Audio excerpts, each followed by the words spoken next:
श्री राम कथा में आप सभी का बहुत बहुत स्वागत है। और कथा में आज हम सुना रहे हैं रावण और मारीच का संवाद।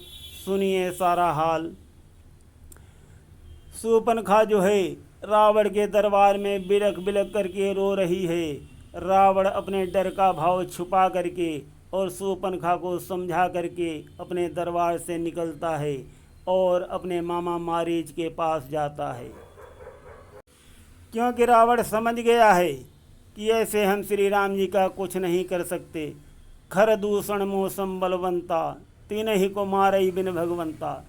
रावण यही सोच विचार करता हुआ अपने मामा मारीच के पास जाता है और इधर मारीच जो है वो श्री राम जी के ध्यान में लीन बैठा हुआ है।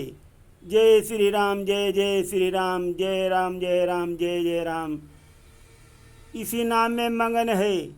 उसी समय रावण वहाँ प्रवेश करता है तो वहाँ का दृश्य देख करके रावण चौंक जाता है और कहता है मारीच से कि क्यों मारीच, तेरा क्या हाल है और ये सब क्या हो रहा है। मारीच सामने जब रावण को देखता है तो विस्मित हो जाता है। सन्यासी रूप में मारीच संकुचित और चौंकते हुए रावण को अभिवादन करता है और फटाफट उठकर सुंदर आसन देता है। कहता है कि ओहो भाग्य हमारे, ओहो भाग्य हैं।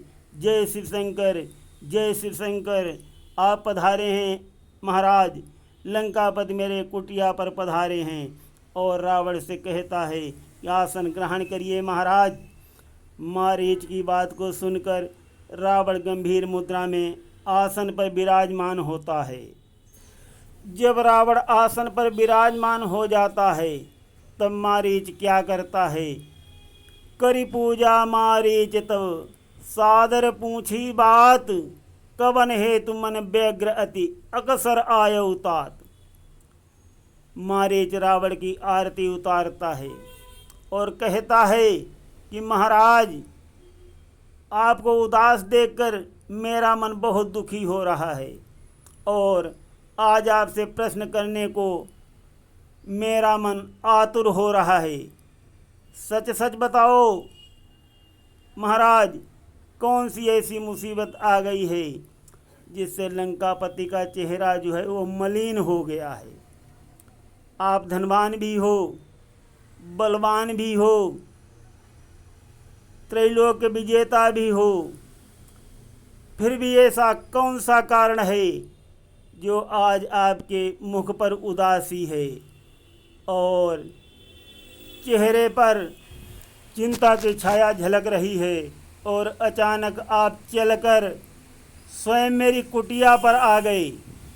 क्यों आपने इतना कष्ट किया? अरे दूतों को भेज दिया होता, मैं नंगे पैर दौड़ करके चला आता। कहिए अन्नदाता, लंका में सब कुशल तो है। मारीच की बात को सुनकर रावण जो है सारी घटना मारीच के सामने इस प्रकार बखान करता है। सुनिए। दसमुख सकल कथा ही आगे, कही सहित अभिमान अभागे। रावण जो है मारीच को सारी घटना बताता है, किंतु फिर भी दोस्तों उसका अभिमान कम नहीं हुआ है।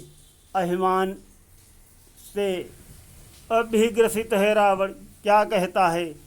दो तपस्वी लड़कों ने वन में असुरों पर अत्याचार किया, नाक काट शूर्पणखा की, खरदूषण का संहार किया। इस कारण पत्थर का जवाब अब पत्थर से ही देना है। भगनी का बदला लेने को भार्या उनकी हर लेना है। तू चलकर माया मृग बन जा, मैं बाबा जी बन जाऊंगा। उन दोनों को बहकाना तुम, मैं सीता को हर लाऊंगा। रावण की बात को सुनकर मारीच जो है कांपने लगता है। कांपते हुए बोलता है,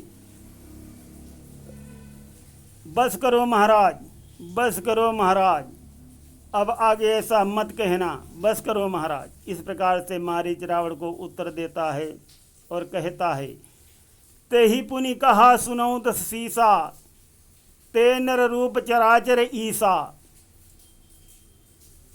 कहता है मारीच को मनुष्य के रूप में साक्षात नारायण है। नारायण अगर अपनी कुशल चाहते हो तो चुपचाप लंका को चले जाओ। त्राहिमाम त्राहिमाम कहता हुआ मारीच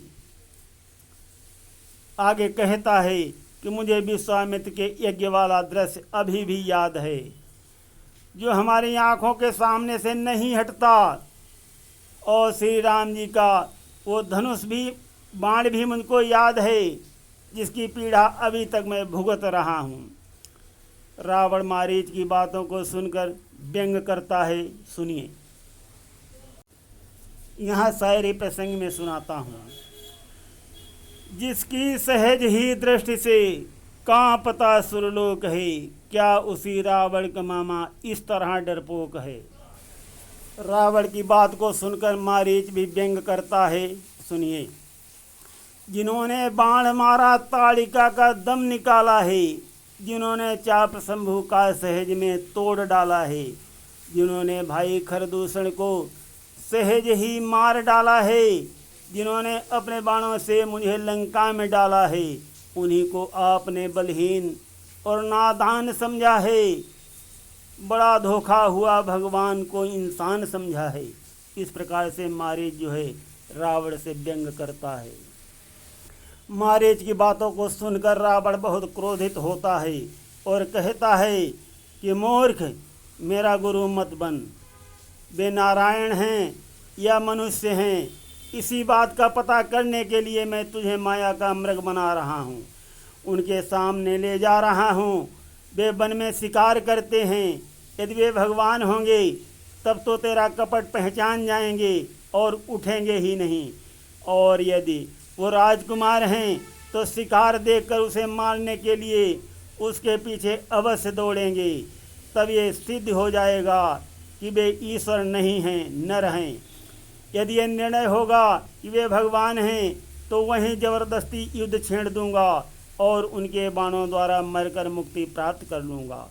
और यदि भूपसुत हुए तो तू लक्ष्मण का नाम लेकर राम जी की भांति आवाज़ पुकारना।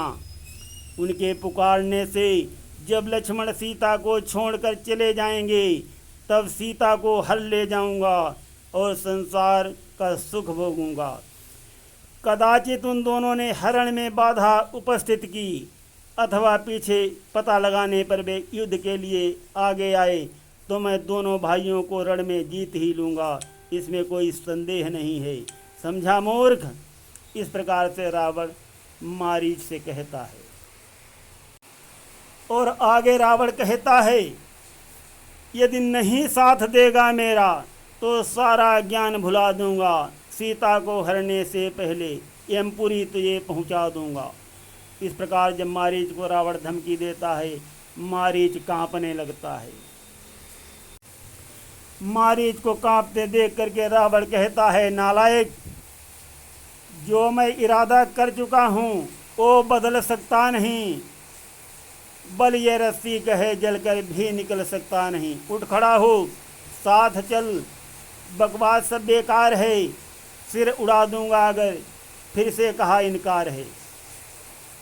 जब रावण की बातें इस प्रकार से मारीच सुनता है तब मारीच हृदय अनुमाना, न वही विरोध है नहीं कल्याणा।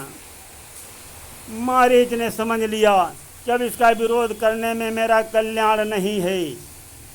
परवश क्या परवशता है, सब भांति मौत ही आई है। इस ओर कुएं में गिरना है, उस ओर गिरूं तो खाई है। राजी से अगर नहीं जाऊं तो भी मैं मारा जाऊंगा, इससे तो राम के हाथों से मरकर मुक्ति में पाऊंगा। मारीच ने अब सोच लिया है कि मेरी दोनों प्रकार से मृत्यु है तो अच्छा है मैं श्री राम जी के हाथों से मरूं। और पलट कर कहता है कि लंकेश, पानी में रह करके मगर से बैर निभाना मुश्किल है, मुझे आपकी आज्ञा स्वीकार है। मारीच चलने को तैयार है। मारीच की बातों को सुनकर रावण कहता है कि शाबाश मारीच, शाबाश मारीच, तू बड़ा ही दिलेर है, बड़ा ही दिलेर है।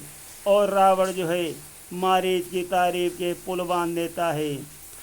मारीच कहता है अंदर अंदर, अब मैं क्या करूं, स्वार्थ में अंधी है दुनिया, स्वार्थ का संसार है, स्वार्थ की ही मित्रता है, स्वार्थ का ही प्यार है।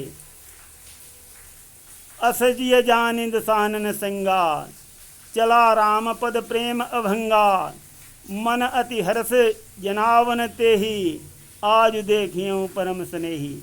साथियों, इस प्रकार से रावण से मारीच बहुत संवाद करता है और बहुत ही रावण का विरोध करने के उपरांत रावण के साथ चलने के लिए तैयार हो जाता है। जो मैंने पहले ही बता दिया है कि रावण ने मारीच से कह दिया था कि अगर तू मेरा साथ नहीं देगा तो मैं तेरी गर्दन उड़ा दूंगा। और साथियों, इसके बाद मैं मारीच का प्रसंग फिर से सुनाऊंगा जब श्री राम जी मारीच का वध करेंगे और मारीच क्यों राम जी जैसी आवाज़ निकाल लेगा, इसका कारण मैं आप सभी को अगले वीडियो में बताऊंगा। सुनते रहिए श्री राम कथा, बहुत ही कल्याणकारी और रोचक गिरीश अध्यात्म में। आज हम प्रसंग को यहीं पर विश्राम देते हैं। धन्यवाद।